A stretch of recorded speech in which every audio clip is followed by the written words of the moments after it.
Assalamualaikum warahmatullahi wabarakatuh. Waalaikumsalam. Kembali lagi di channel kita Ipari Kabupaten Gresik. Kali ini kita kedatangan tamu istimewa dari Kecamatan Kedamaian, penyuluh agama Islam Kecamatan Kedamaian bersama Ibu Durratul Ainia SHI. Hari ini tema kita terkait masalah mudik lebaran. Iya, mudik lebaran ya? Iya betul Mas Mudik Fahmi. lebaran. Oke, kita sapa dulu kepada permisa. Salam melayani umat. Oke, Bu Durratul Ainia. Oke. Tapi saya kenalnya jenengan itu dipanggil Mbak Oneng ya. Oh Mbak Oneng. Bisa diceritakan sedikit terkait nama itu Bu? Kok lucu gitu loh kok Mbak Oneng itu gimana? Assalamualaikum warahmatullahi wabarakatuh. Para pemirsa podcast Ipari Kabupaten Gresik, berjumpa lagi dengan podcastnya Ipari. Di sini saya sendiri bernama Durratul Ainia Mas Fahmi. Cuman dulu pada masa kecil saya itu panggilannya Neneng. Ya Neneng karena orang tua saya itu sebenarnya memanggil saya itu Aini. Oh Aini. Durratul Ainia. Oh Aini. Panggilan saya yang asli itu Aini. Namun karena sesuai dengan kondisinya saya katanya cengeng, rewel. Jadi kecilnya. Iya, masa kecilnya. Jadi ketika digendong itu nenek saya neng gitu sambil ngayun-ngayun dipukul gitu. Akhirnya Abi Umi mengambil saya Neneng. Nah, mengapa jadi Oneng? Ketika saya kuliah itu ada film yang viral tukang bubur naik haji yang dibintangi oleh Mbak Rike Diah Pitaloka. Nah, Mbak Rike Diah Pitaloka itu sebagai pemeran Oneng. Nah, saat saya kuliah loh Mas Fahmi. Nah, di film tersebut Oneng itu cool, lucu. Terus teman-teman kampus itu memanggil saya itu dengan sebutan ya Oneng itu tadi karena mungkin sifat saya yang gemoy. Oh iya. Tapi gak lucu lah ya Fahmi. Oh iya. Terus berhubung dengan berjalannya waktu, akhirnya kalau saya ditanya namanya siapa, akhirnya saya sudah terbiasa dari masa-masa kuliah, namaku Oneng gitu. Sampai sekarang bolehlah jenengan Mas Fahmi manggil saya Mbak Oneng. Kalau apa ya, nama keakraban berarti ya itu. Iya.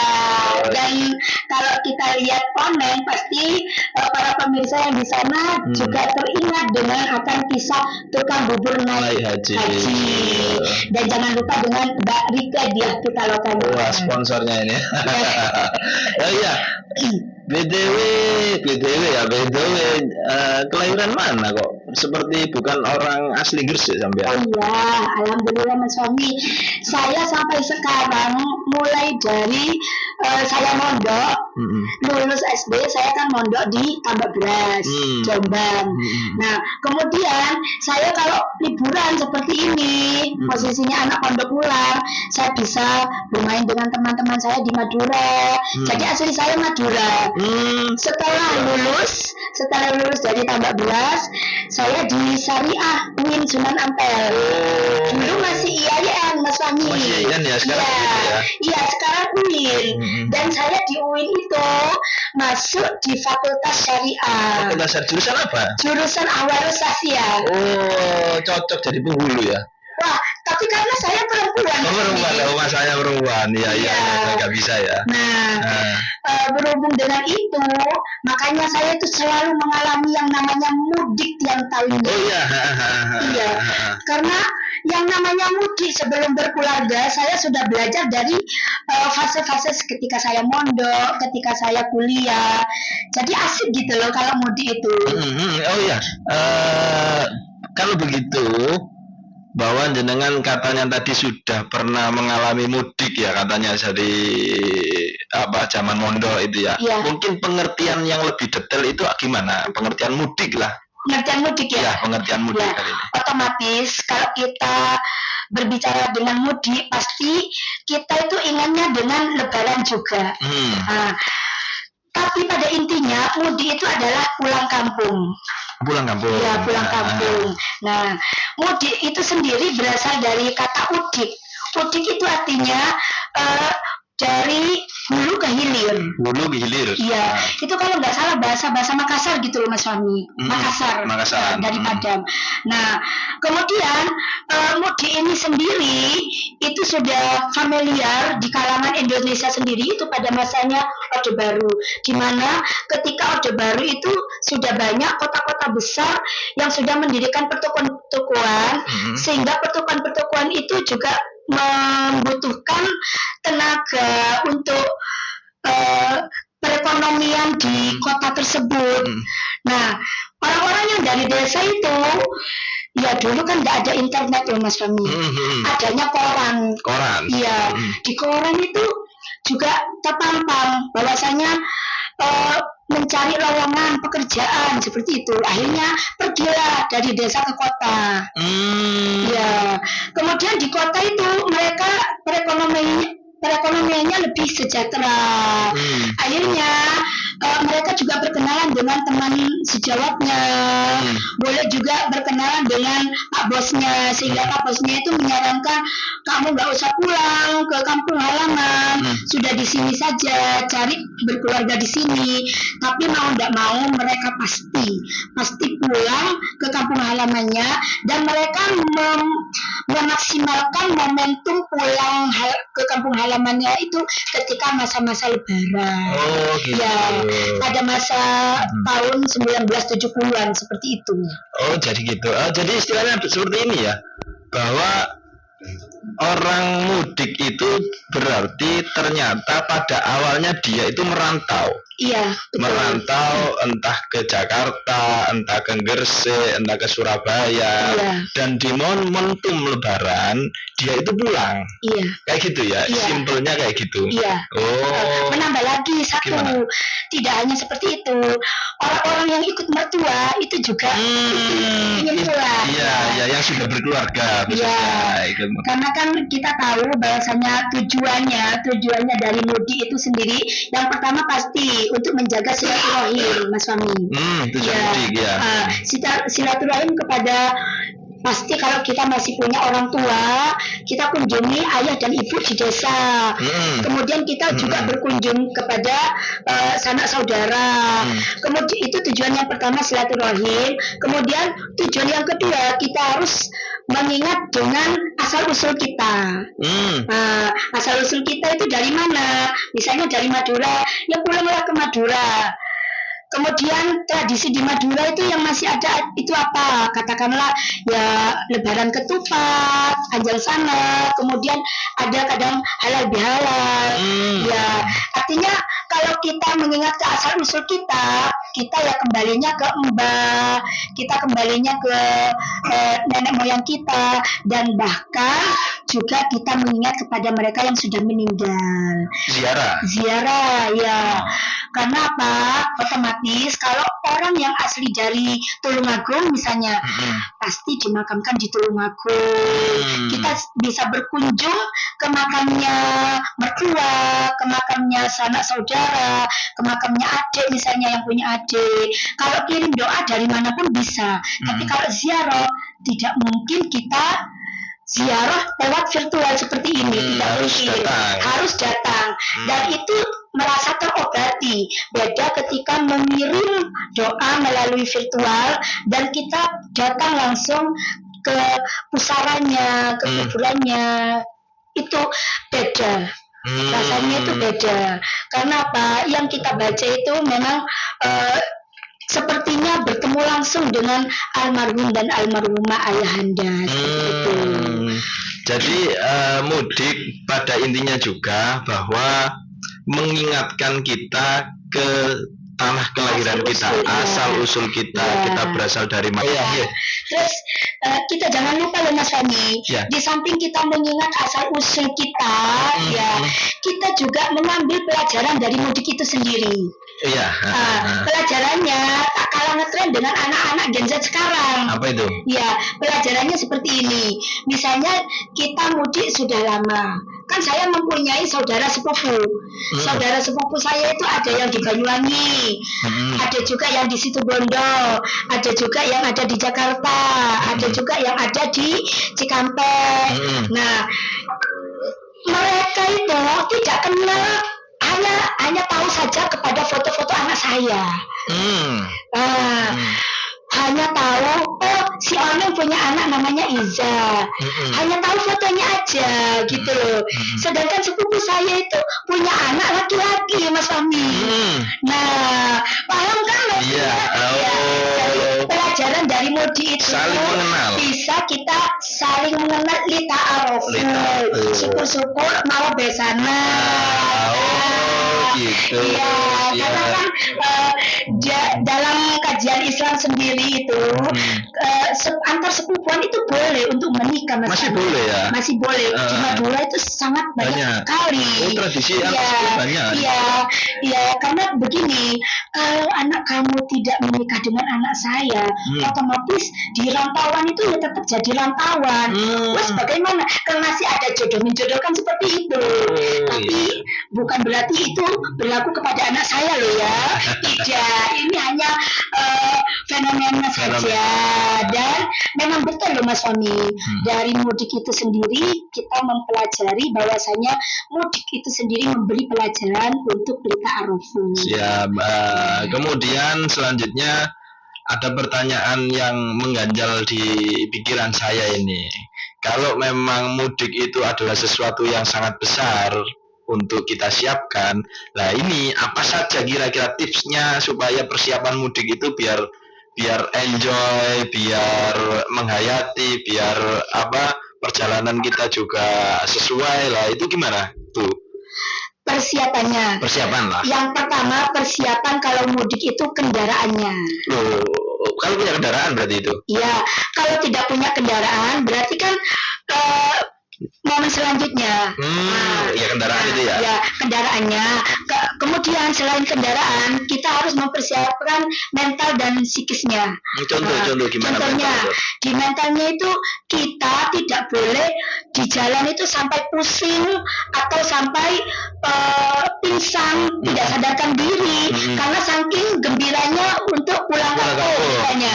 Ya jujur saja Allah Subhanahu Wa Taala kan meringankan kita yang selagi perjalanan untuk tidak berpuasa. Kalau panjenengan di momen-momen mudik itu masih kuat untuk berpuasa, silakan saja. Secara mental dan psikis berarti mereka mampu menjalani berpuasa sambil di perjalanan. Tapi kalau memang tidak siap, di jalan mereka itu tidak siap, bahkan sampai pingsan, lebih baik panjenengan untuk menjaga gizi yang seimbang. Nah, ini juga penting diperhatikan. Nah, kemudian yang ketiga, tak kalah pentingnya adanya finansial. Persiapan finansial. Otomatis kalau kita tidak memiliki finansial, kita tidak bisa bermudik ria. Ya, di antaranya finansial yang dibutuhkan pasti ongkos. Ya. Perjalanan. Kemudian kalau yang membawa kendaraan pastikan itolnya penuh. Uang. Ongkos itolnya. Kemudian tak kalah pentingnya juga karena kita itu yang dirantau balik ke kampung dirasa itu kita itu dirantau itu seperti tidak mungkin mereka itu ada di rantau hanya males-malesan, hanya nunggu transferan dari TikTok affiliate misalnya. Gak mungkin, harus ada kerja keras. Nah, ketika kita kerja keras di rantau, pasti kita akan membawa oleh-oleh kepada yang di rantau itu. Jadi pastinya dari persiapan-persiapan mudik yang dilalui itu selain ada itol, kemudian ada juga ongkos untuk bensin, kemudian gizi seimbang juga karena di jalanan itu pasti ada orang-orang yang nawarin yang bikin mata itu bergemerlap gitu. Itu beli. Serasa kalau nggak dibeli itu kita itu agak murung dan takutnya down gitu. Nah, dan tak kalah pentingnya kita juga mempersiapkan oleh-oleh bagi sanak saudara di sana. Siap. Bu Oneng, kita sudah panjang lebar berbicara tentang mudik ya tadi ya. Tetapi apa sesungguhnya kaitannya mudik dengan Lebaran itu? Oke. Lebaran itu saya bingung sendiri. Lebaran itu sebenarnya merupakan tradisi atau syariat dari agama Islam. Lebaran itu. Ya, kalau saya lihat bahwasanya Lebaran ini menurut Sunan Kalijaga, ya filosofinya pasti lambang dari Lebaran itu selain masjid dan bintang pasti ada ketupat, Mas Fahmi. Ketupat, iya. Sama halnya dengan segi empat kan. Ketupat itu kan segi empat. Iya. Nah, ujungnya itu pasti ada 4.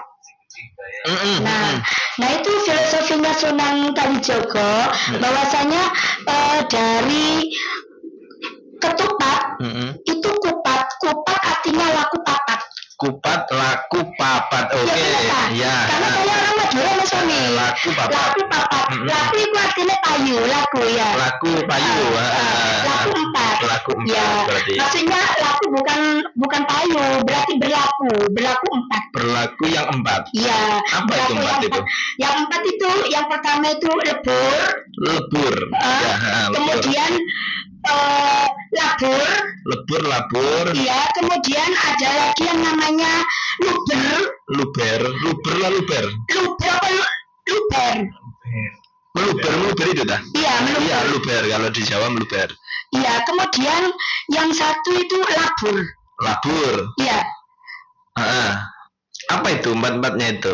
Kalau diartikan itu? Lebur. Itu artinya melebur jadi satu. Meleburkan diri jadi satu. Jadi kita kalau sudah berpuasa selama 30 hari, kita itu diwajibkan untuk berzakat fitrah. Wujud dari meleburkan diri itu zakat fitrah nanti. Iya. Artinya kita berdimensi sosial kepada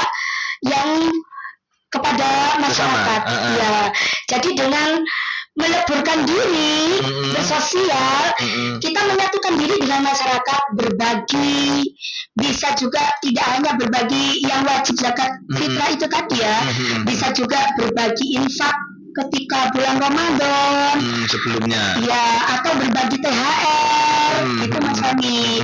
Dan yang wajib itu di akhir Ramadan atau di awal bulan Syawal ketika orang-orang belum berangkat sholat Idul Fitri.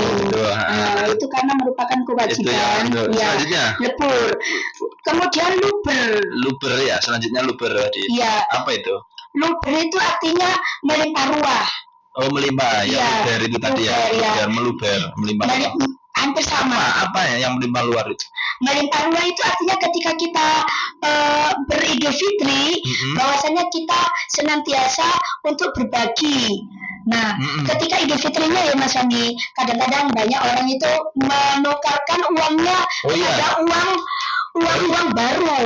Nah, itu wujud dari luber. Jadi rezeki yang kita dapat lebih itu ya kita luberkan ke sesama. Iya. Kita kasihkan ke sesama. Iya. Itu luber. Iya. Kemudian yang ketiga itu istilahnya labur. Labur kalau di masa saya kecil, itu cat itu jarang sekali yang berwarna-warni. Apalagi yang seperti ini nggak ada. ini keren sekali. Iya. Berarti labur itu apa? Rata-rata itu labur itu berasal dari labur atau kayak batu gamping itu loh. Warnanya pasti putih seperti baju saya. Batu gamping. Iya. Jadi orang yang mengalami lebaran, orang yang sudah berpuasa kemudian kembali ke Idul Fitri pasti akan kembali suci. Simbolnya itu diibaratkan kupat tadi itu labur suci. Ibarat cat itu yang berwarna putih. Nah, Mas Fahmi kan pernah melihat bahwasanya kalau orang-orang menjelang Idul Fitri, menjelang Lebaran, pasti rumahnya dihias, dicat, atau seenggaknya ya rumahnya itu walaupun nggak dicat, ya dikasih tanaman-tanaman hias gitu, supaya mempercantik. Itunya labur di sini itu tidak hanya cat, tetapi untuk mempercantik, untuk menyambut halayak yang datang, apalagi menyambut orang yang mau mudik seperti itu. Bisa saja boleh. Siap. Untuk yang terakhir, tadi apa?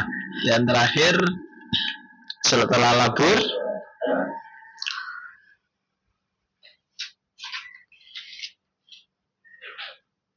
yang terakhir apa Mas Fahmi? Oke. Tak kalah pentingnya Sunan Kalijaga dalam filosofi kupat, laku papat, itu ada istilah lebaran, lebar. Ya, Oke. lewis bar, ya wis gitu. Jadi Berapanya maksudnya? Berapanya ini? bar puasane, mari kita berlebaran. Gitu. Jadi yang pertama, kupat, laku papat itu lebaran, ya. Barusan yang saya terangkan itu lebaran, lewis bar, ayo kita berlebaran. Kemudian yang kedua, luber, ya melimpah ruah. Kita diusahakan untuk memberikan uang-uang yang kinis-kinis, uang-uang baru. Tukar uang baru itu ya, dikasihkan ke orang. Ya. Luber. Kemudian lebur. Kita menyatukan diri, berdimensi sosial di sini. Berdimensi sosial. Ya. Artinya apa? Kita selama bulan Ramadan kita dianjurkan untuk memperbanyak infak, memperbanyak berbagi kepada masyarakat. Nah, di situ kita mempunyai dimensi sosial yang mana nantinya di akhir bulan Ramadan itu sendiri kita diwajibkan, tidak hanya dianjurkan, diwajibkan untuk mengeluarkan sesuatu yang wajib untuk berdimensi sosial dengan masyarakat. Itu namanya lebur, menyatukan dengan masyarakat. Kan penjelasan yang lebih sederhana yang bisa dicerna oleh masyarakat ini seperti apa ini? Monggo dijelaskan lagi. Oke, para pemirsa yang akan berangkat mudik, jangan lupa bahwasanya mudik kita adalah mudik yang bermakna. Mari kita bermakna secara berjamaah. Karena apa? Dengan kita merantau, bekerja keras, orang tua kita di sana, bahkan saudara-saudara kita yang di sana akan berbahagia. Karena orang mudik pasti akan berhasil. Nah, di sini saya menyampaikan kesimpulan kita pada hari ini bahwasanya mudik tersebut yang pertama untuk bersilaturahim kepada sesepuh, kepada orang tua tentunya. Kemudian yang kedua, untuk jangan menghilangkan jejak kita. Kita dengan mudik diberi kesempatan untuk mengingat asal usul kita. Nah, asal usul kita dari mana? Kemudian tanah rantau kita di sana. Otomatis di tanah rantau jangan sampai meninggalkan asal usul kita. Kemudian yang ketiga, tak kalah pentingnya, bahwasanya mudik itu memberi pelajaran kepada kita, yakni apa? Kita arafu. Siapa tahu nanti saling sepupu itu bisa jadi besanan, atau anak-anak saya bisa berkenalan dengan anak-anak dari saudara saya yang jauh. Seperti itu. Kemudian karena mudik ini momennya itu berkaitan erat dengan lebaran, yang mana lebaran itu pasti berkaitan dengan lambang atau simbol ketupat. Ketupat itu yang ujung-ujungnya itu ada 4, Mas Fahmi, bahwasanya itu adalah kupat, laku papat. Filosofinya Sunan Kalijaga bahwasanya yang laku papat itu artinya apa? Yang pertama lebaran. Seperti yang kita tahu bahwasanya yang pertama ini lewis bar, maksudnya bar poso, mari kita berlebaran. Nah, otomatis kalau berlebaran itu tidak boleh saling merengut, tidak boleh saling menghina, apalagi saling membuli. Boleh, harus senyum, harus dengan semangat juga. Nah, kemudian yang kedua itu dengan luber. Filosofi dari ketupat, luber itu artinya apa? Kita bersama-sama dengan sanak famili itu ketika lebaran berbagi angpau, kemudian untuk yang rantau ini berbagi oleh-oleh. Seperti itu. Gak mungkin kita mudik tidak membawa oleh-oleh, Mas Fahmi, karena orang yang mudik itu dianggap telah orang yang sukses di negaranya, di desanya.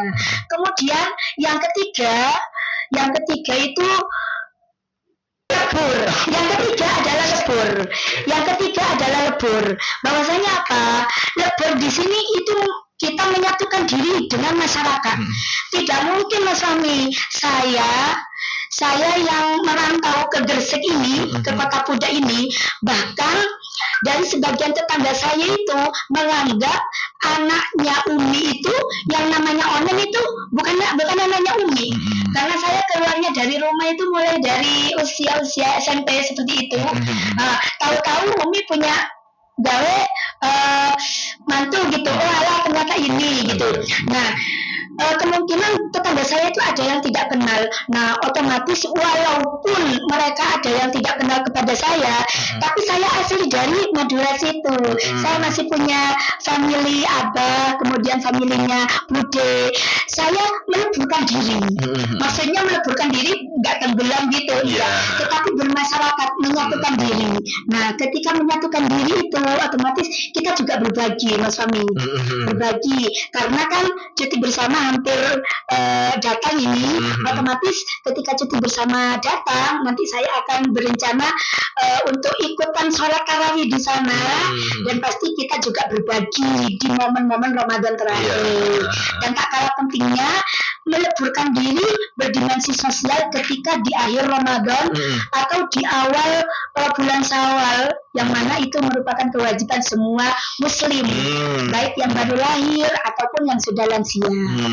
Nah, kemudian yang terakhir Mas Fahmi, jangan lupa momentum dari kupat, dari lambang simbol dari Lebaran adalah ketupat, itu labur yang terakhir. Labur. Iya, labur kalau kita tahu bahwasanya masa kecilnya Oneng, kalau labur itu cat yang berwarna putih dari batu gamping seperti itu, dan semuanya tuh pasti putih, tidak ada yang berwarna-warni seperti ini, apalagi yang seperti ini. Keren banget. Artinya apa? Ketika kita ikut berlebaran, kita itu kembali ke fitri, kembali ke warna putih, suci dan bersih gitu Mas Fahmi. Jadi seperti itu kesimpulannya. Terima kasih sekali, luar biasa sekali menginspirasi kita terkait mudik. Mudah-mudahan mudik kita semua nanti berjalan lancar. Untuk itu kita host mengundurkan diri. Selamat menunaikan ibadah puasa. Minal aidin wal faizin. Mohon maaf lahir dan batin. Assalamualaikum warahmatullahi wabarakatuh. Waalaikumsalam. Salam melayani umat. Itu aja kalau mudik.